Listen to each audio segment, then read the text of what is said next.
इस न्यूज के प्रायोजक हैं देव जनरल स्टोर एवं पुस्तक भंडार, नया बस स्टैंड, मुंगेली। बारिश का सीजन यूं तो किसानों के लिए खुशहाली लेकर आती ही है, परंतु खुशहाली के साथ साथ कई तरह की बीमारियां भी अपने साथ लेकर आती है, जिसे त्रस्त होकर किसान एवं आम जनता हॉस्पिटल की तरफ अपना रुख करते हैं।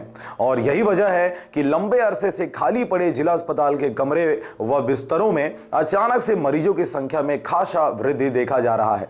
इन दिनों मुंगेली शहर में मौजूद अत्याधुनिक मशीनों व सुख सुविधाओं से भरा जिला अस्पताल विभिन्न प्रकार के मरीजों की सेवा में तत्पर नजर आ रहा है। जिला अस्पताल में भर्ती किए जा रहे मरीजों में गर्भवती महिलाएं, बच्चे व बुजुर्गों की संख्या ज्यादा देखी जा रही है।